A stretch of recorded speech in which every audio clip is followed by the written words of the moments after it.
Incompetent. Oh, that works.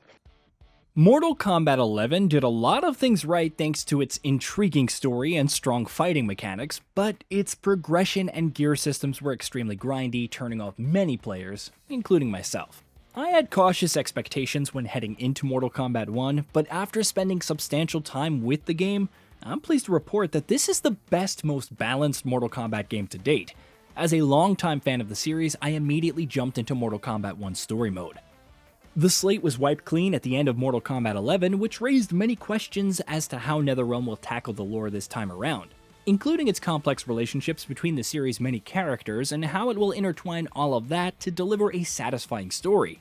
Mortal Kombat 1 once again puts its focus on the Earthrealmers and Outworlders, with the usual suspects returning. The likes of Liu Kang, Johnny Cage, General Shao, who is not a Khan yet, Sindel and her daughters Kitana and Mileena, and the evil sorcerer Shang Tsung all return. It's the usual crazy over-the-top plot that one expects from a Mortal Kombat game, but there is a twist in tale here. Despite the focus on main characters, the story also focuses about some individuals who had side roles in the past, namely Reptile and Baraka. You see, both of them didn't have much in the name of character development for the vast majority of the series, despite having interesting designs and origin stories. NetherRealm didn't really do much with them other than give really bland roles in most of the entries in the series. Mortal Kombat 1 changes all of that and focuses a lot on their desperation, struggles, and backstories. Baraka, for instance, is not someone you will hate this time around, and is largely a sympathetic character who has a sense of honor and fights for his clan as they suffer from a disease called Tarkat. Reptile, on the other hand, is shown off as someone who is being taken advantage of due to specific story sequences. Once again, the story is divided into multiple chapters, and it should take you around 5 to 8 hours to complete it, depending on difficulty that you've selected. Mortal Kombat 1's story perhaps features one of the biggest twists in the series' history, but I won't spoil it for you. It's extremely well done, and it stays true to the series' theme of betrayal and lies. Despite doing a ton of things right, however, the story falters in its ending. The ending itself isn't a bust, but it has no build-up to it, and it occurs all of a sudden and out of nowhere. I believe that the story mode would have benefited from a couple of extra chapters to build up to the finale, but for whatever reason, the developers chose not to do that. And what we have is an undercooked setup to the finale. Fortunately, the tower endings of each character, instead of focusing on the usual what-if situations, are likely canon endings. They take a look at each character's motivations and what happens to them after the story mode ends. Some of those will likely even set up the story for future content, if the developers have such plans. Overall, the story mode largely delivers, and I can't wait to see what the next piece of narrative content will bring to the table. Longtime Mortal Kombat fans may remember the Crypt. Well, that's been pushed aside for Invasions, a new mode with RPG elements like leveling up and upgrading or refilling protective items like the Talisman and consumables. I was extremely cautious heading into Invasion mode as it had all of the recipes perfectly set up for the grinding elements from Mortal Kombat 11 to return. But much to my surprise, it turned out to be a well-balanced experience, and a complete blast to play. You can pick up any character of your liking, and you can change it to someone else anytime you want, and keep on fighting one character after another, along with intermediate surprises like ambush, secret battles, and tower fights. All of this takes place across beautifully crafted locations, like Johnny Cage's mansion, Shang Tsung's laboratory, and others. Unfortunately, players can only move in a linear direction from one point to another. Although I would have appreciated a free roam mechanic in these locations, I can understand the developers' insistence on having a more focused experience.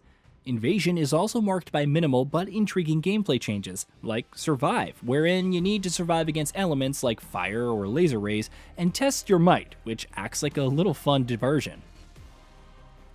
In Mortal Kombat 1, there are 3 types of progression systems: the overall level of the player, and specific levels for each playable character and cameo. You will automatically unlock stuff like new fatalities, brutalities, taunts, and more once your characters and cameos level up. Furthermore, the game consistently gives you coins and other unlockables as you win matches. In my experience, Invasion mode was the preferred starting point to level up my characters and get as many unlockables as I could. The mode lasts anywhere from 5 to 7 hours with a ton of one-on-one encounters and excellent unlockables. The one right at the end is the best, making it an excellent way to unlock all those cool collectibles.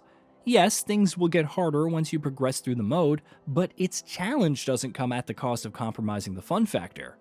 Overall, Invasions is the highlight of the Mortal Kombat 1 experience, and given that most of it is not very grindy, it comes as a pleasant surprise for me. What is cool is that this was just the first season of Invasions, with more new seasons promised in the future. Hopefully, NetherRealm will maintain this sweet balance that they've already achieved with this mode at launch.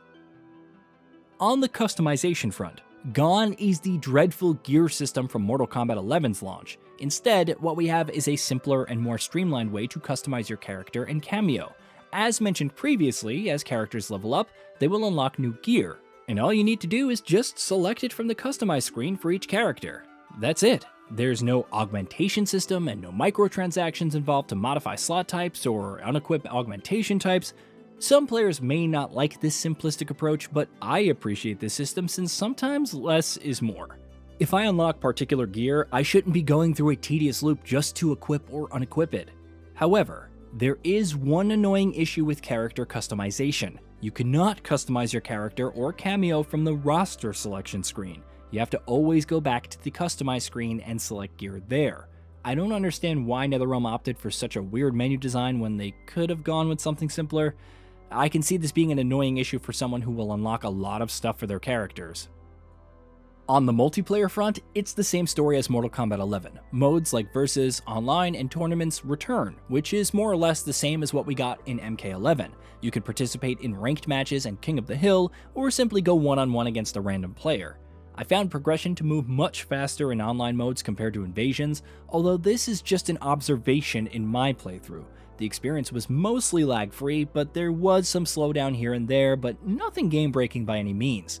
Overall, I have not much to complain about with the game's online offerings. It's following the if it ain't broke, don't fix it methodology, which is fine in my book. The Mortal Kombat games since 2011 have all played brilliantly, and Mortal Kombat 1 seems to take the fighting mechanics to the next level. Making their debut in the series, cameos are a bunch of characters that you can ally with during a fight. Borrowed from the assist system from other fighting games, you can call in these fighters to help you during the course of an encounter. But there is more to it. As mentioned earlier, as you play more with a specific cameo character, they'll level up too. This will result in cameo fatalities and brutalities getting unlocked, which makes the system a bit more interesting than just being a plain assist system.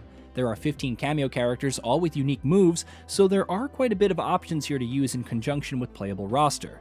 The playable roster, meanwhile, consists of 23 characters, and as you can expect with a Mortal Kombat game, they all work really well. The combat is paced much faster than Mortal Kombat 11, and each character has a long list of moves that will take some time to master, especially if this is your first Mortal Kombat game. Combat is brutal, and the sound design accompanying it further adds to that brutality. Fatalities and brutalities are extremely grotesque, and thanks to modern hardware's capabilities, the developers have been able to add even more detail, making the affair that much more gruesome.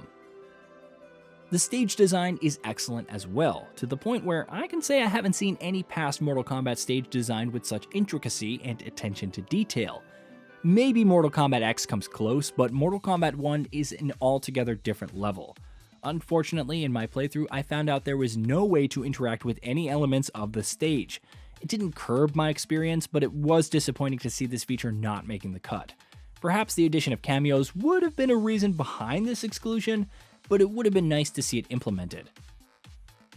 On the visuals front, Mortal Kombat 11 was a graphically stunning game for its time, and I'm glad to see NetherRealm taking the series to an all-new visual height in its latest iteration. Thanks to the power of current-gen consoles, character models look extremely detailed, with special emphasis on facial animations and armor design. As previously mentioned, special props also go to the sound design team for ensuring each punch actually feels like a punch. For instance, how impactful the dreadful scream Sub-Zero makes when Scorpion's spear pierces him sounds. When you couple that with the solid music for levels and the excellent fighting mechanics, the stage is lit for an addictive, fun-filled, one-on-one fighting experience. In conclusion, Mortal Kombat 1 is easily the franchise's best offerings to date. It combines the series' best known elements and packages them together with an excellent invasion mode and a robust online offering. The story mode along with the tower endings have me intrigued about the future of the series, although the events leading to the ending could have been handled better. There are also combat packs to look forward to, which will bring new characters, cameos, and collectibles. But for now, I have to say this: let Mortal Kombat begin! Hey, did you know that we at Gaming Bolt upload new videos every day? Stick around, drop a like, subscribe, and hit that bell, and let us know what kind of content you'd like to see in the future with a comment below.